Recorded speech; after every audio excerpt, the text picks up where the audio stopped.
Graciana Peñafort es una mujer que tiene una larga trayectoria de militancia política universitaria y de cargos en los cuales la noticia parece haberla perseguido. Ella se ha transformado en una protagonista indudable de la noticia y estamos ahora visitándola en su despacho de directora de Asuntos Jurídicos del Ministerio de Defensa. Bueno, gracias por recibirnos en primera instancia. Y en segunda instancia, bueno, ya a esta altura creo que todo el mundo más o menos informado sabe que sos una de las factotum de la Ley de Servicios de Comunicación Audiovisual en la Argentina, y a partir del fallo de la Corte Suprema que dictó la constitucionalidad de la ley, bueno, se abrió un nuevo panorama en el que ya no hay discusión sobre la ley, ¿no? Después de 4 años en las cuales yo analizaba, cuando apenas se tuvo novedad de la propuesta de adecuación del Grupo Clarín, y veía que uno de los grupos empresarios concentra la producción de señales, entre ellos Volver, y en otro está TN.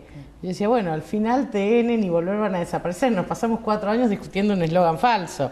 Entre otras falsedades, ¿no? Exactamente, pero yo creo que lo que se empezó con la sentencia de la Corte y ahora se está viendo es lo que debería haber sido desde el principio, desde el momento de promulgación de la ley, es decir, el minuto cero en el que todos los actores de la comunicación audiovisual quedan sujetos a la misma norma y la cumplen, que no es tan terrible lo que suele suceder. En un sistema democrático, por lo menos las leyes... Exactamente, las leyes son para cumplirse, y en ese sentido me parece que es bueno lo que está pasando, donde el sector de la comunicación audiovisual asume, con más o menos ganas, un marco normativo que es parejo, homogéneo, que se aplica, y en el cual no hay situaciones excepcionales que hacen que se desbalancee nada más ni nada menos que la comunicación audiovisual, donde está en juego ni más ni menos que la libertad de expresión.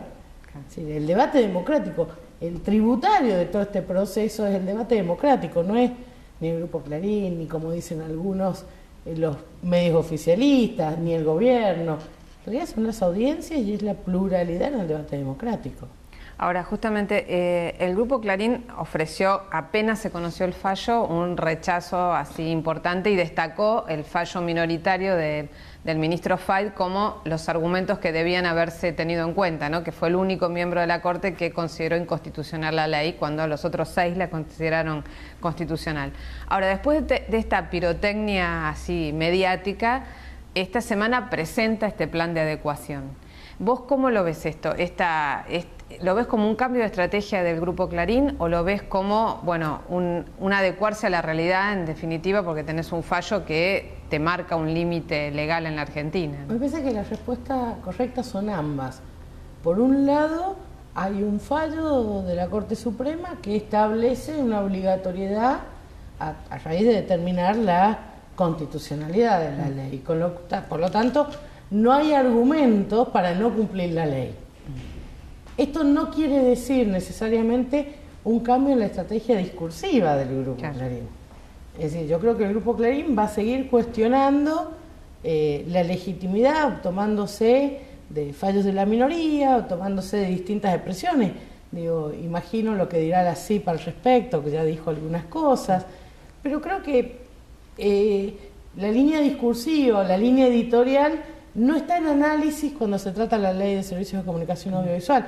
Lo que está en análisis es si el Grupo Clarín la cumple o no lo cumple, y en este momento, prima facie, por supuesto, con todos los condicionales de ser un espectador, es decir, de la información con la que uno cuenta, pareciera empezar a recorrer el cumplimiento del camino de la ley. Ahora, lo que ha presentado son, digamos, 6 grupos empresariales en los cuales se dividirían la cantidad de medios y de licencias que tienen. Esto, bueno, el AFCA se toma un tiempo para evaluarlo y en función de eso decidirá si acepta esta adecuación o actúa de oficio. Exactamente, el AFCA tiene varias decisiones que tomar acá. La primera de ellas es en qué marco se toma esta presentación, si en el marco de la adecuación voluntaria, si en el marco de la adecuación de oficio, porque es cierto que ya en mayo del año pasado, en diciembre y nuevamente ahora en octubre, la Corte había determinado que el plazo para la adecuación voluntaria del 161 estaba vencido para el Grupo Clarín. No menos cierto es también que un socio minoritario del Grupo Clarín, que es el Grupo Fintech, había presentado en tiempo y forma una propuesta de adecuación. Por lo primero, que solo afecta a un número determinado de licencias que son de cable. Habría que ver si esto es extensivo o no, algo que determinará el AFCA. Y segundo, si la propuesta presentada por el Grupo Clarín cumple con los mandatos de la ley, que tiende a desconcentrar el sector de la comunicación audiovisual, básicamente para hacer espacio para otros medios, ¿sí? Y otras voces, otros discursos. Ahora, en esa desconcentración, porque la sospecha de quienes, y en esto por ahí me incluyo, ¿no?, de quienes sospechamos a partir de la conducta que ha tenido el Grupo Clarín, decir, bueno, nos dividimos en 6. Ahora, ¿pueden ser los mismos integrantes del directorio del Grupo Clarín dividiéndose en 6? ¿Cómo, digamos, Mañeto una empresa, Aranda otro, Pagliaro otro, Rendo otra? O... Siempre que se trate de empresas independientes, con socios independientes y que no estén vinculados societariamente entre sí, es viable una escisión empresaria, una división entre los socios. Eso sería viable, siempre que se garanticen la independencia de las sociedades, tanto en sus aspectos económicos como en sus aspectos de toma de decisiones, para evitar conductas cartelizadas, es decir, toma conjunta de decisiones y que permitan mantener de hecho aquello que de derecho la ley le ha prohibido tener, que es una posición dominante. En este sentido hay que estar, a mí me cuesta darte una opinión respecto a la propuesta que he presentado, porque precisamente los sistemas de transmisión y de cesión o decisión, es decir, quiénes van a ser los titulares de los grupos empresarios que presenta Clarín, es algo que aún no está contemplado en la presentación, o por lo menos en la parte de la presentación a la que hemos tenido acceso la mayoría de nosotros. Claro. Con lo cual, lo que hay que preguntarse es cómo se resolverá el tema societario y si estas empresas tan específicas que presenta el Grupo Clarín tendrán funcionamiento autónomo o no. En caso de tenerlo, probablemente, imagino que sería más viable la propuesta que si no lo tuviese. Pero las condiciones de esta propuesta deben ser analizadas por el AFCA y seguramente mi sensación frente a la información a la que he tenido acceso es que estaría faltando cómo será el sistema de toma de decisiones societarias y qué tan separadas efectivamente estará cada sociedad de la otra. Es decir, porque en las empresas que ha presentado hay un primer grupo que sería como el núcleo más duro, ¿no? Sí. Que mantiene Canal 13, TN, Canal 12 de Córdoba, Radio Mitre. Exactamente, lo histórico. Lo histórico. Después hay 2 grupos que tienen las licencias de cable. En uno en particular hay uno que tiene solamente, que es Cablevisión, sí, que yo llamaría Cablevisión. Y después hay un desagregado de algunos con licencia de cable, otros con radio y otros con producción de contenidos. Repito, lo importante es ver si se cumple a nivel societario la ley. Lo que tenemos es una división de licencias, pero no sabemos hacia arriba de esas licencias quiénes serán los titulares. Por lo tanto, la parte de cómo están divididas las licencias pareciera cumplir, pero ¿y la parte de las sociedades? Claro. Que es la información que hoy no se cuenta. Y esa información sí, obviamente, la AFCA supongo que deberá requerirla. Debe requerirla. Ahora, la ley también establece condicionantes, digamos, cruzados, porque por un lado establece cantidad de licencias, pero por otro lado cantidad de una porción de mercado, digamos. Es decir, que se tienen que compatibilizar. Sí. Estás cansada de tantas entrevistas. Sí, estoy cansada. Aparte me acosté muy tarde anoche leyendo.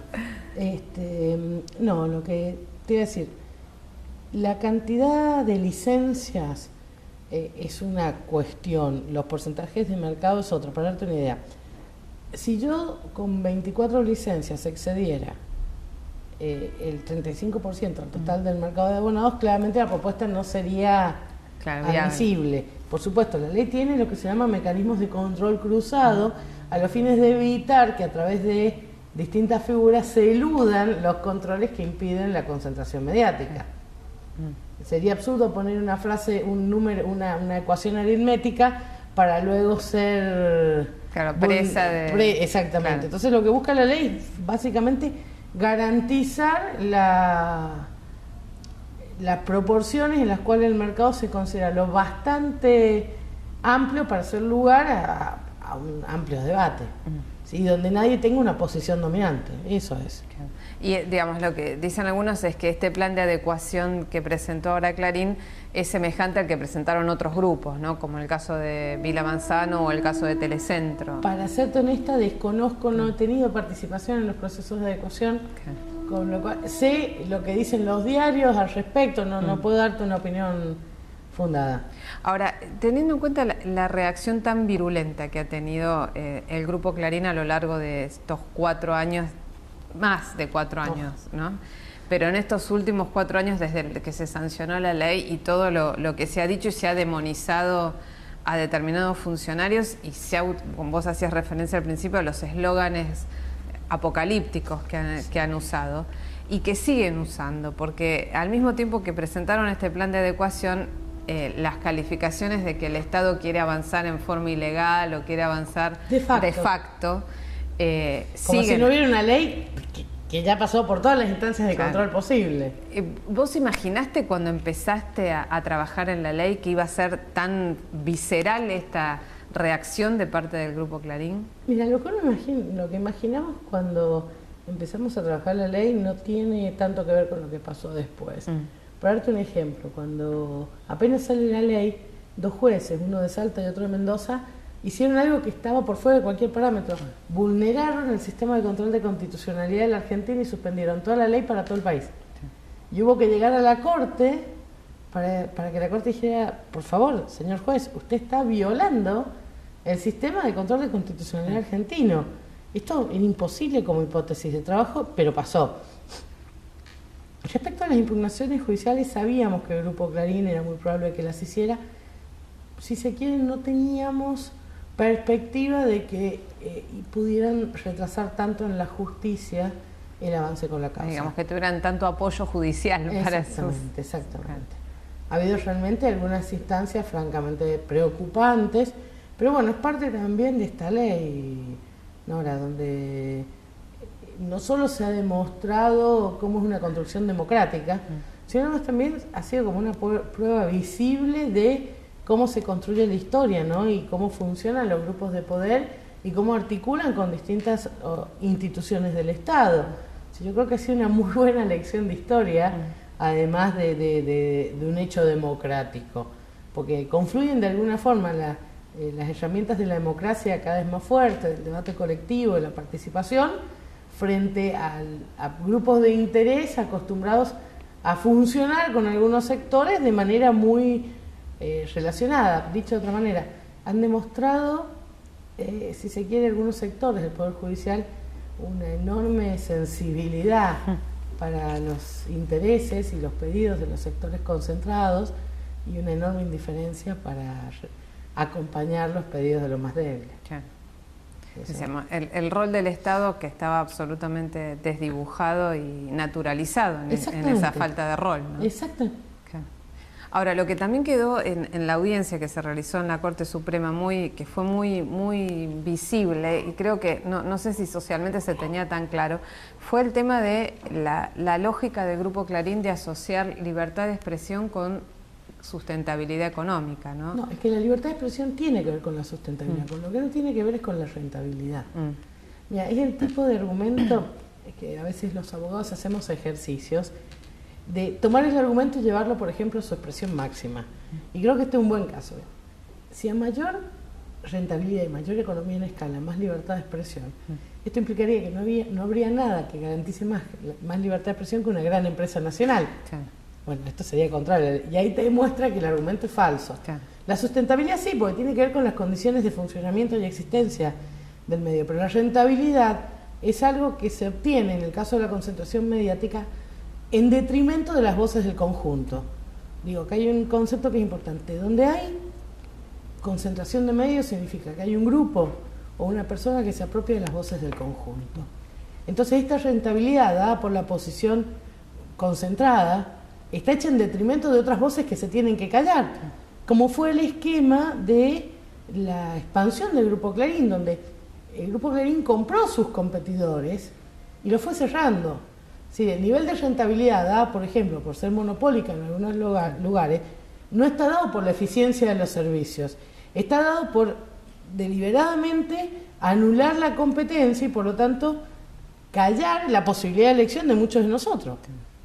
Ese proceso de concentración de compras, sobre todo en todo el interior del país, en toda la provincia de Buenos Aires, ¿en qué año comenzó? Comenzó en los 90, en los 90. Y se terminó de consolidar después de la crisis del 2001. Claro, mientras tanto ellos seguían avanzando claro, en esta red. Fue comprando a través de distintas empresas, claro, que a su vez compraban otras empresas, que a su vez compraban otras, en una suerte de mamushka de la concentración de medios. Quedó un mapa bastante caótico, basta ver algunos aspectos, basta ver el mapa de medios de la Argentina para entender de qué forma inorgánica, pero con un objetivo final, se fueron dando estas concentraciones.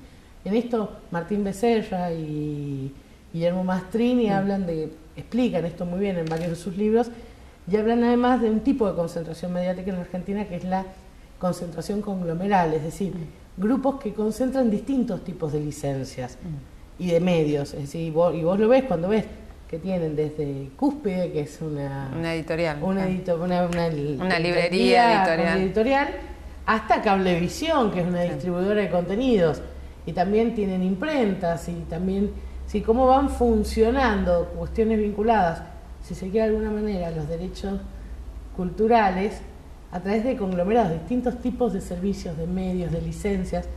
Esto está muy bien descrito por Martín y por Guillermo, pero bueno, es un modelo de concentración mediática que además en la región fue dramático, es probablemente uno de los más concentrados de la región. Claro, eso te quería preguntar, porque también el fallo de la Corte Suprema abre expectativas hacia otros países de América Latina, donde hay grupos también comunicacionales que tienen esta telaraña de medios que descompensa cualquier tipo de funcionamiento democrático de la comunicación. Yo creo que el problema de la concentración mediática es un problema que se da en la región, porque además la región comparte una historia. Sí.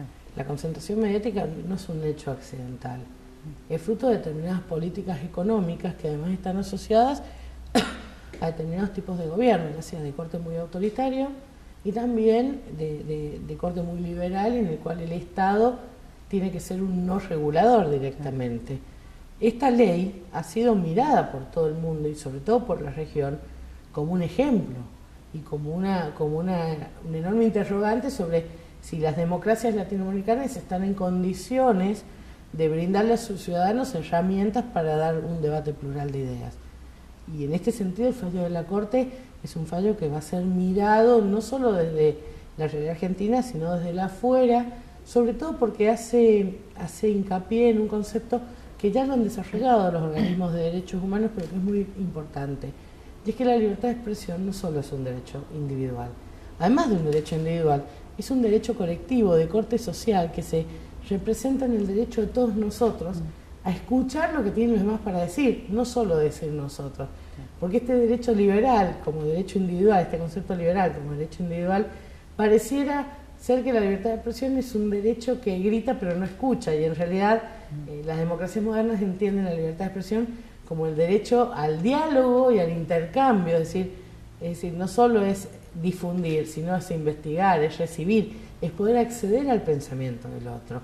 Y este modelo que bien lo plantean los organismos latinoamericanos de derechos humanos, además hoy está incorporado en la ley y para mayor abundamiento la Corte ha ratificado, basta leer los fallos para ver que este concepto está fuertemente ratificado acá.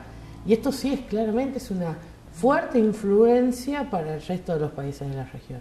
Ahora, lo que se ha hecho hincapié luego del fallo de la Corte y también tomándose de parte de los fundamentos de algunos de los fallos es el tema de un cuestionamiento en el caso de la forma en que lo formulan algunos ministros de la Corte a la independencia supuestamente del AFCA, de la Autoridad de Aplicación de la Ley. Y por el lado del Grupo Clarín, focalizado hacia la figura de Martín Sabatella, con un macartismo realmente anacrónico directamente. Ahora, ¿cómo ves que este cuestionamiento al funcionamiento del AFCA puede realmente incidir en la aplicación plena de la ley, o es un ataque que han buscado este blanco para tener otro lugar de batalla? Yo creo que después de 4 años de discutir que la ley no es constitucional, ahora descubren que es constitucional, entonces buscan otros aspectos. Déjame que te diga varias cosas. Lo primero, el AFCA es un organismo estatal, porque es una parte del Estado, la administración de la frecuencia, porque el interés público comprometido es el interés general, por lo tanto la autoridad de aplicación va a ser siempre estatal.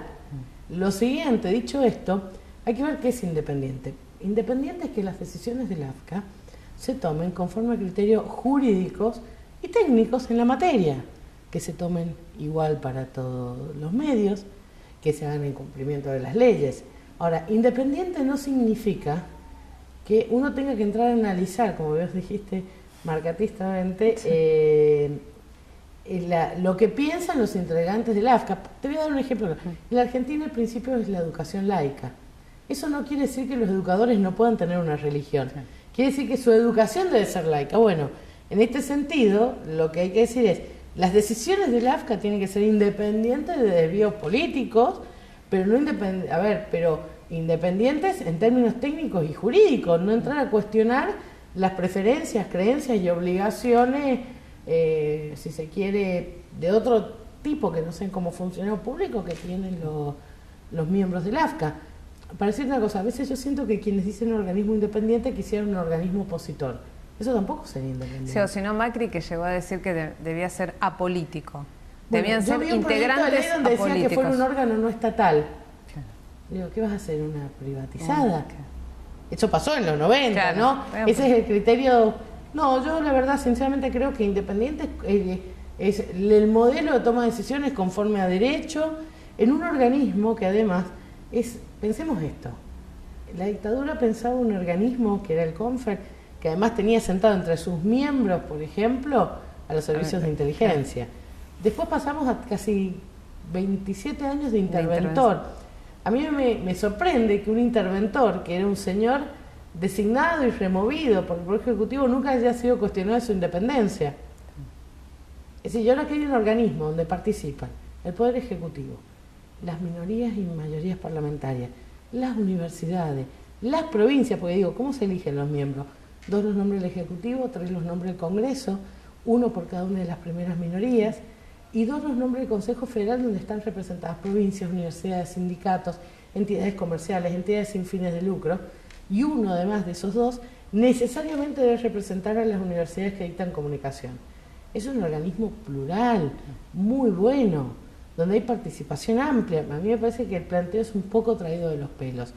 Yo creo que no independiente sería torcer las leyes para cumplir un mandato político. Ahora, independiente es cumplir las leyes y no mirar de una manera persecutoria lo que piensa el funcionario. Porque con ese criterio, entonces, ¿por qué no se nombran representantes de las mayorías y minorías del Congreso? ¿Ves? A mí me parece un argumento muy traído de los pelos. Vuelvo a repetir, la educación es laica, eso no significa que los educadores no puedan profesar ninguna religión.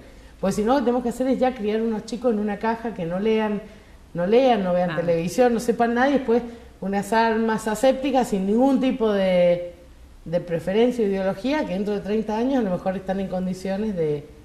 Y creo que eso es lo que aspiran dentro de 30 Esperemos años. el proyecto de ley que les voy a pedir los derechos de autor. Claro.